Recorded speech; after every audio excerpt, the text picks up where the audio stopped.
సంవత్సరాల క్రితం యేసు ప్రభు ఈ లోకానికి వచ్చిన మాట వాస్తవమే. మానవులందరి పాపాల కోసం సిలువలో ప్రాణం పెట్టిన మాట వాస్తవమే. తన ఇష్టానుసారంగా ఆయన సిలువ వేయబడుతూ వచ్చాడు, ప్రాణం పెడుతూ వచ్చాడు. అయితే ఇక్కడ రాయబడిన మాట ఏంటి తెలుసా?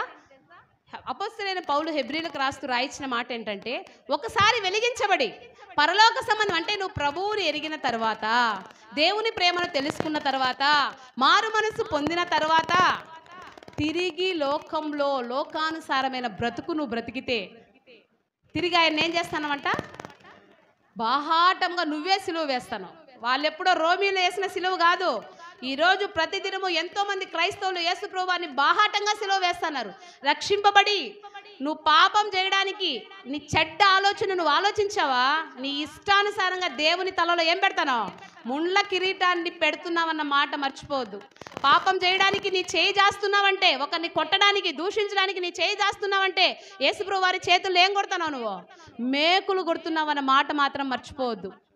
నువ్వు అనుకుంటున్నావేమో యేసు ప్రభు ఎప్పుడో చనిపోయినాడు, ప్రాణం పెట్టినాడు, రక్తం కార్చినాడని.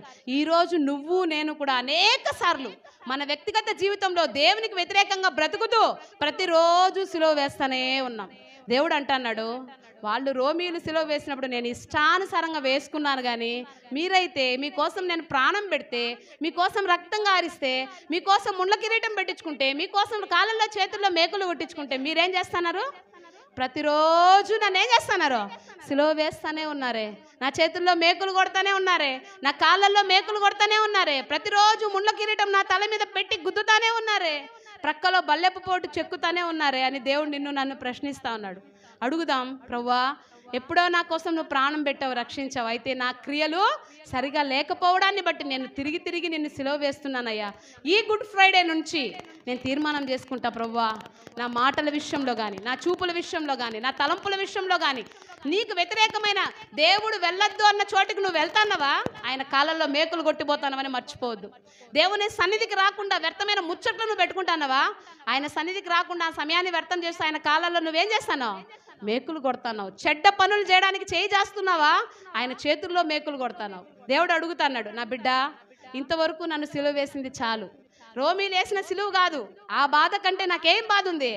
నువ్వేసే సిలువ నేను తట్టుకోలేకపోతాను, నువ్వేసేటువంటి సిలువ నేను భరించలేకపోతున్నాను అని ప్రతి క్రైస్తవుడితో దేవుడి దినము తెలియజేస్తా ఉన్నాడు. ప్రభువుని అడుగుదాం, ప్రభు ఇక్కడి నుంచి నేను నిన్ను సిలువ వేయను ఆయన, ఇంకా నుంచి నేను సిలువ వేసేదానిగా నేను ఉండను. నన్ను వెలిగించావు ప్రభువా, నన్ను రక్షించినావు నాయన, నా క్రియల మూలముగా తిరిగి తిరిగి నేను నిన్ను ఇంకా సిలువ వెయ్యను ప్రభువా అని ప్రభు సన్నిధిలో అడుగుదాం. చిన్న కోరస్ పాడిన తర్వాత ముగించుకున్నాం. పాట పాడ